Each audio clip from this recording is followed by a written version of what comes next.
ইফতারি বানানোর পরে অথবা ইফতারি করার পরে প্রচুর থালা বাসন জমে যায়, আর এ সকল তৈলাক্ত থালা বাসন ধুতে কিন্তু অনেকটা কষ্ট হয়ে যায়। তো তৈলাক্ত থালা বাসনগুলো আপনি অল্প ভীম দিয়ে অল্প সময়ে কিভাবে পরিষ্কার করবেন শিখে নিন, কাজে আসবে। এখানে আমি নর্মাল পানি সিঙ্কের মধ্যে নিয়ে নিয়েছি, তার ভিতরে দিয়ে দিলাম গরম পানি। এবারে সামান্য একটু লিকুইড ডিশওয়াশ দিয়ে দিচ্ছি, তারপরে এই ময়লা থালা বাসনগুলো আমি দিয়ে দিচ্ছি। আপনি এটা ইফতারির পরেও করতে পারবেন, তাতে আপনাদের ইফতারির পরে থালা বাসন ধোয়ার ঝামেলা কিন্তু একেবারে কমে যাবে। এবারে জাস্ট একটা নুড়ি নিয়ে আমি এভাবে উঠিয়ে নিচ্ছি, দেখবেন এতে কিন্তু আপনাদের ভীম লিকুইডের খরচও কমে যাবে, পাশাপাশি থালা বাসন ধুতেও কিন্তু কষ্ট হবে না। আর এই পানিটা যে জমে থাকছে পানিটা ফেলে দেবেন না, পরবর্তীতে আপনি থালা বাসন এভাবে আবারও ধুয়ে নিতে পারবেন। দেখুন আমি এভাবেই একটু পরিষ্কার পানি দিয়ে ধুয়ে নিচ্ছি। অনেক উপকারী একটি টিপস, অবশ্যই ট্রাই করবেন। অনেক দিনের পুরনো বটি পরিষ্কার করার এই উপায়টি শিখে রাখুন, কাজে দিবে। এখানে আমি সামান্য হারপিক দিয়েছি, সামান্য একটু বেকিং সোডা দিয়েছি, সেই সাথে দিয়ে দিচ্ছি আমি লেবু। এবারে লেবুর এই খোসাটা দিয়ে আলতোভাবে ঘষে নিচ্ছি। দেখুন কত সহজে কিন্তু মরিচাগুলো উঠে যাচ্ছে।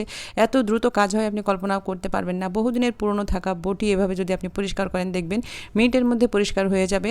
আর এমনিতেই মাঝে মাঝে আপনি এভাবে পরিষ্কার করবেন, কেননা এই মরিচা কিন্তু আমাদের স্বাস্থ্যের জন্য খুবই ক্ষতিকারক। তাই পড়ে থাকা বটি বা যে কোনো বটি আপনি মাঝে মাঝে এভাবে পরিষ্কার করবেন।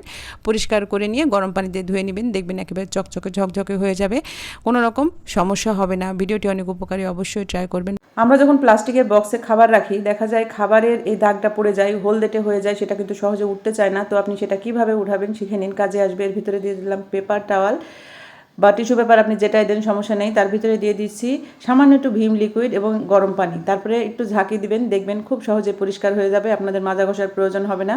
আর এই বক্সগুলো যে নষ্ট করে ফেলি, নষ্ট হয়ে যায়, সেটাও হবে না। দেখুন কত সহজে একেবারে চকচকে ঝকঝকে হয়ে গেল। ভিডিওটি অনেক উপকারী, একবার হলেও ট্রাই করবেন। আমরা যখন মাছ ফ্রিজে সংরক্ষণ করি, এই মাছ দীর্ঘদিন ফ্রিজে রাখলে দেখা যায় মাছের ভিতরে কেমন একটা গন্ধ হয়ে যায়, মাছটা কিন্তু পরবর্তীতে সে ফ্রেশ ভাবটা থাকে না, খেতে আর ভালো লাগে না।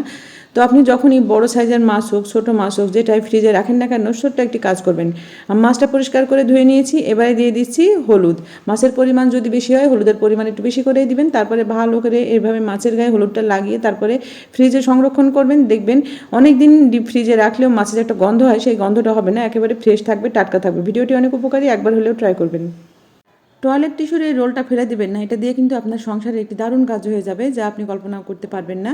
আমাদের বাসায় যে আয়রনগুলো আমরা ব্যবহার করি, আয়রনগুলো যেখানে ছড়িয়ে ছিটিয়ে রাখি, আবার দেখা যায় যে এই যে কেবলটা আছে, কেবলটা কিন্তু ছড়িয়ে ছিটিয়ে থাকে, জিনিসটা দেখতেও খারাপ লাগে। আপনি যেখানে রাখবেন সেখানকার পরিবেশটাও নষ্ট করে। তাই এই কেবলটা এভাবে জড়িয়ে যদি টয়লেট পেপারের এই রোলটা এভাবে দিয়ে দেন, তাহলে দেখবেন সুন্দরভাবে থেকে যাবে। আপনি চাইলে এভাবেও রাখতে পারেন, আবার চাইলে আয়রনের যে হ্যান্ডেলটা আছে সেখানে এভাবে গুঁজে দিতে পারেন, দেখবেন খুব সুন্দরভাবে থেকে যাবে, জায়গাটাও গুছিয়ে থাকবে। ভিডিওটি অনেক উপকারী, অবশ্যই ট্রাই করে দেখতে পারেন। সময় দেখা যায় পানি টেপে এভাবে আয়রনের দাগ পড়ে যায়, এই ট্যাপ থেকে আয়রনের দাগ তুলবেন কিভাবে দেখুন।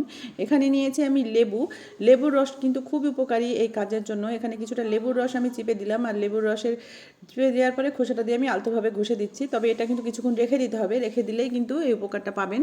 আর এভাবে লেবুর রস দিয়ে যদি ট্যাপের গায়ে লাগিয়ে আপনি 5 মিনিট রেখে দেন, 5 মিনিট পর একটা সফট কাপড় অথবা নেটে যে ব্যাগগুলো থাকে সেটা দিয়ে একটু ঘষে নিন, দেখবেন খুব সহজে উঠে যাবে। তবে অবশ্যই কিন্তু স্ক্রাবার দিয়ে ঘষবেন না, অর্থাৎ স্টিলের যে স্ক্রাবারগুলো থাকে সেটা দিয়ে ঘষবেন না, তাহলে কিন্তু এই ট্যাপে দাগ পড়ে যাবে। শুধু এরকম একটি নেটের ব্যাগ দিয়ে আলতোভাবে ঘষে নেবেন। দেখুন নেটের ব্যাগের ভেতরে কিন্তু স্টিলের স্ক্রাবার আছে, আমি সেটা দিয়ে ঘষছি না, জাস্ট যেখানে নেটের ব্যাগটা দেখা যাচ্ছে সেখানে আমি এটা দিয়ে কিন্তু ঘষে নিচ্ছি। এভাবে করলে দেখবেন যত বছরের পুরনো আয়রনের দাগ হোক না কেন, পরিষ্কার হয়ে যাবে, ট্যাপটা চকচকে ঝকঝকে হয়ে যাবে। এভাবে কিন্তু কিচেন সিঙ্কও আপনি পরিষ্কার করতে পারবেন। ভিডিওটি অনেক উপকারী, অবশ্যই ট্রাই করবেন।